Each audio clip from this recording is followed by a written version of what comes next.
You mentioned Palenque and mapping it. It's just out of curiosity. Like, what is that process like? It seems fascinating.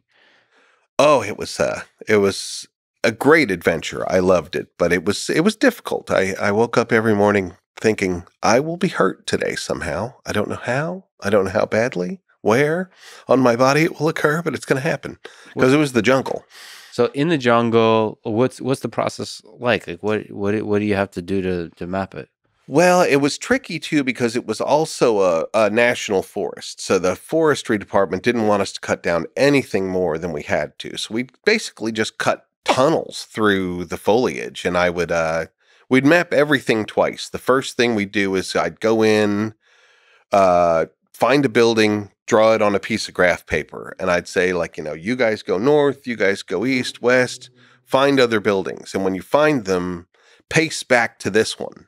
And so I'd start making a map, and I'd make the whole, one piece of graph paper was enough then we'd bring the machine in. We'd bring the laser theodolite and get really accurate information. But on that piece of paper, I would write, like, don't bring the machine this way, there's a tree fall, or stand on top of this building and you'll see 4 different buildings at once from this one. Nice. And all of this is in dense jungle. Right. And the deeper we got off the road, the deeper it was.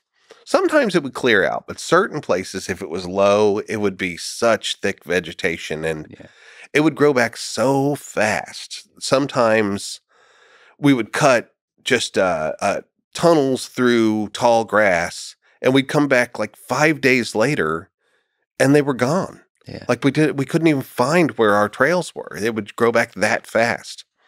But you see the buildings, so you could see. Right. And that was the fun part. I mean, sometimes it would just be like a little neighborhood with little low buildings no bigger than this table. But sometimes, just 5 more meters in and I'm standing under a pyramid that nobody had ever mapped. Like, wow, I've just found another one. And some days, on good days, we'd find 3 pyramids. And I felt that's such a more exciting job than the typical excavations. My buddies were all just, in a hole for the whole week in the middle of the city, and where I'm dancing around through the jungle, I could find, 10 buildings today. I might find a pyramid today. Who knows? What's that feel like to find like a pyramid or buildings that you're one of the only humans that are not from that civilization to ever see this thing? What's that feel like? It's great. I love that feeling. I am, I'm an explorer at heart. So finding something like that, when I was 25 years old, I found a whole Maya city. Mm-hmm. Got to name it. Its name is Mashna. It's off in the Belizean jungle. And that was just outrageous. I mean, that one almost depressed me. I was, my entire, I had this great life ambition that I would find a lost city. Mm-hmm. And then I did it at 25, and I was like, God, now what do I do? I thought that was supposed to take me my whole life. I actually, I wrote a bunch of letters to NASA trying to get them to let me be the first archaeologist on Mars. I never got a single reply back. I'm sure I'm on NASA's list as some weirdo. How'd you find a Mayan city?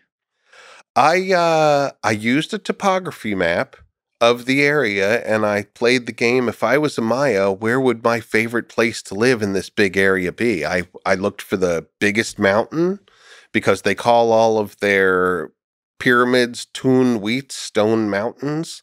I knew they loved mountains, and when I found that mountain, there were 2 others right next to it that made a triangle, and they loved those triads, and there were rivers in between them, and I thought, that's it. That's where I would build the city. And I hiked out there over 2 seasons with students. The other grad students were like, he's just having his students just wander in the jungle all day. But I came back with a city.